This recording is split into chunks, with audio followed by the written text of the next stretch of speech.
चुनाव आयोग ने राज्यसभा चुनाव के लिए तारीखों का ऐलान कर दिया है। इस बार हो रहे चुनाव में 12 सीटों के लिए जल्द ही 9 राज्यों में चुनाव होंगे। राजस्थान में कांग्रेस नेता केसी वेणुगोपाल के लोकसभा सदस्य चुने जाने के बाद ये सीट खाली हो गई थी, जिसका चुनाव भी इसी दौरान होना है। इसी बीच राजस्थान कांग्रेस के अध्यक्ष गोविंद सिंह डोटासरा ने कहा कि इस उपचुनाव में कांग्रेस अपना उम्मीदवार नहीं उतारेगी। डोटासरा ने कहा कि भारतीय जनता पार्टी के पास जीतने के लिए पर्याप्त बहुमत है, इसलिए कांग्रेस अपना उम्मीदवार नहीं उतारेगी। इससे पहले इसी साल हुए उपचुनाव में कांग्रेस ने सोनिया गांधी को राज्यसभा उम्मीदवार बनाया था। कांग्रेस के इस फैसले के बाद ये तय हो गया है कि राजस्थान में राज्यसभा चुनाव नहीं होंगे और भाजपा प्रत्याशी निर्विरोध ही निर्वाचित होगा।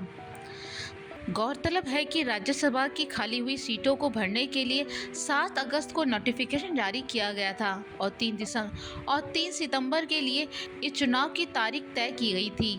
कांग्रेस के राष्ट्रीय संगठन महामंत्री केसी वेणुगोपाल ने लोकसभा चुनाव लड़ने के बाद राजस्थान में राज्यसभा की एक सीट खाली हुई है।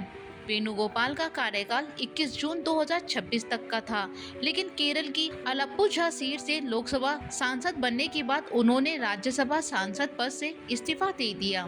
राजस्थान में 10 राज्यसभा सीटों में से फिलहाल 9 भरी हुई हैं। इनमें 5 सांसद कांग्रेस के हैं तो 4 भाजपा के हैं। अब भाजपा प्रत्याशी के निर्विरोध निर्वाचन के बाद दोनों पार्टियों के सांसद की संख्या बराबर हो जाएगी।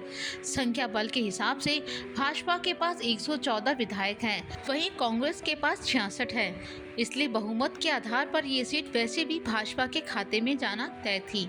अब कांग्रेस ने ऐलान कर दिया है कि राजस्थान में राज्यसभा की सीट खाली करने के लिए इस बार वो प्रत्याशी नहीं उतारेगी, जिसके बाद यहां अब भाजपा के प्रत्याशी का निर्विरोध चुना जाना तय हो गया है।